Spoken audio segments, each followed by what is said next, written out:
दुनिया में दो प्रकार के लोग होते हैं। एक आस्तिक लोग होते हैं जो ईश्वर में श्रद्धा और विश्वास रखते हैं। उनका मानना होता है कि दुनिया में ईश्वरी शक्ति के आगे सारी शक्तियां फेल हैं। जो ईश्वर करता है वही होता है, बिना ईश्वर की मर्जी के पत्ता तक नहीं हिलता है। और इसके विपरीत कुछ लोग आस्तिक भी होते हैं जो मानते हैं कि दुनिया में कोई ईश्वर नहीं है, दुनिया में कोई भगवान नहीं है। जो कुछ हूँ मैं हूँ, जो मैं करता हूँ वही होता है। ईश्वर को बिल्कुल नहीं मानते हैं। वह मानते हैं कि प्राणी माता पिता से जन्म लेता है और उसकी आयु पूर्ण होती है और वह संसार को छोड़ करके चला जाता है। इसमें ईश्वर का कोई योगदान नहीं होता है, ईश्वर का कोई महत्व नहीं होता है। वह लोग नास्तिक कहलाते हैं। हर एक व्यक्ति को जीवन जीने का अधिकार है, कानूनी भी उसे अधिकार प्राप्त है और संवैधानिक तौर पर भी उसको जीने का अधिकार है। धर्मनिरपेक्षता का भी अधिकार है।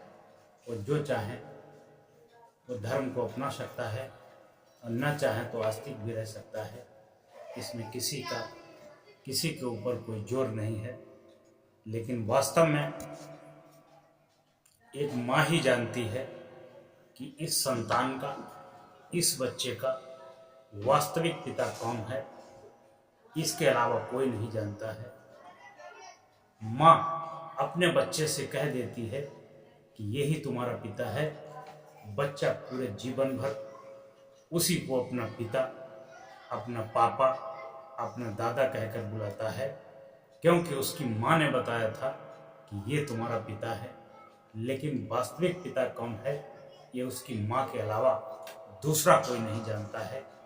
उसी प्रकार से ईश्वर कौन है, ईश्वर कहाँ रहता है, ईश्वर की सत्ता क्या है, ईश्वर की संरचना क्या है, इसका ज्ञान केवल गुरु और सद्गुरु के पास होता है और किसी के पास नहीं होता है। ईश्वर की कृपा पाने के लिए, ईश्वर का ज्ञान प्राप्त करने के लिए किसी सद्गुरु के आचरण में, शरण में शरणागत जाएंगे, तभी आपको ईश्वर के बारे में ज्ञान होगा। अन्यथा आप पूरा जिंदगी भटकाव में ही रहेंगे। जैसे माँ सच्चा जानती है कि इसका पिता कौन है, वैसे ही गुरु और सद्गुरु जानते हैं कि ईश्वर कहाँ निवास करता है, ईश्वर किसको मिलता है, ईश्वर को मिलने के लिए क्या क्या योग्यताएं होनी चाहिए, तब उसकी कृपा हम पाते हैं। ईश्वर बहुत बड़ी अद्भुत शक्ति है। ईश्वर जो करता है इस संसार में, इस जगत में, वही होता है। आपने देखा होगा कि एक माँ के गर्भ में 9 महीने तक बच्चा रहता है। उसको हर एक आहार, हर एक पौष्टिक, हर एक तत्व माँ के द्वारा ही मिलता है। जब बच्चा गर्भ से बाहर आता है तो थोड़ी सी सर्दी लगने पर बच्चा बीमार हो जाता है। थोड़ा सा संक्रमण होने पर सर्दी, बुखार, जुकाम हो जाता है, जॉन्डिस हो जाती है। ये सब क्या है? ये सब कुदरत और ईश्वर ही है। ईश्वर की महिमा अपरंपार है। जो समझ गया वो समझ गया, जो ना समझ गया वो ना समझी है। नास्तिक को भी कई रूपों में देखा गया है। नास्तिक डायरेक्ट रूप में, सीधे रूप में भगवान को नहीं मानता है, लेकिन कहीं न कहीं किसी न किसी रूप में ईश्वर को मानता है।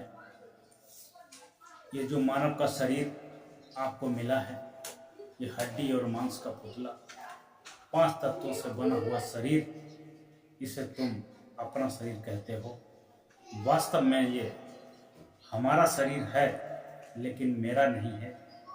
ये इस जीवात्मा को चलाने के लिए, जीवात्मा इसमें रहता है, इसके लिए शरीर हमको यहाँ किसी माँ बाप से मिला हुआ है।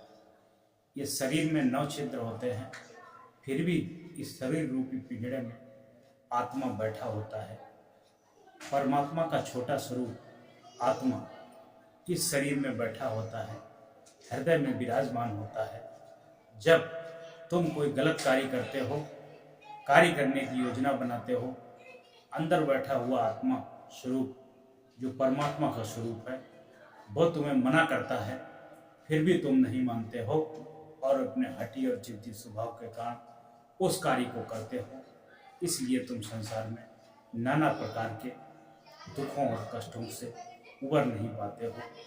इस आत्मा रूपी परमात्मा की पुकार जो सुनता है वो कभी कष्ट में नहीं होता है, कभी गलत कार्य नहीं करता है, कभी किसी के चक्कर में पड़ता नहीं है। तुम शुद्ध बुद्ध स्वरूप आत्मा हो, ईश्वर का अंश हो, इसलिए हर एक किसी को अपना मानो और अपना मान के चलो। इस शरीर रूपी पिंजड़े में छोटा सा अंगुष्ठ मात्र का आत्मा स्वरूप जो हृदय में विराजमान होता है और शरीर में 9 छिद्र होते हैं, कहीं से भी निकल सकता है। लेकिन जब उस आत्मा का यहाँ से जाने का वक्त होता है तब वो निकल जाता है। बाकी शरीर का हाथ तोड़ दो, पैर तोड़ दो, नाक काट दो, गला काट दो, गाल काट दो, ये आत्मा नहीं निकलता है। जब तक इस पिंजड़ा रूपी शरीर में वो रहने के लिए आया है, रहता है, तब तक वो शौक से रहता है। शुद्ध बुद्ध आत्मा से विचार करिए कि आत्मा की पुकार, आत्मा की आवाज़ को जो सुनता है, जो पहचानता है, वही ईश्वर का स्मरण कर सकता है। जो इसकी पुकार को नहीं सुनता है, इसके अंतःकरण को नहीं सुनता है, इसके अंतःकरण से पवित्र नहीं होता है, उसे सद्बुद्धि और ज्ञान कभी नहीं होता है। जिसको ईश्वर में श्रद्धा होती है वही अपने माता पिता को माता पिता के रूप में देख सकता है, अन्य लोगों के रूप में देख सकता है, सम्मान से देख सकता है और सम्मान से जी सकता है।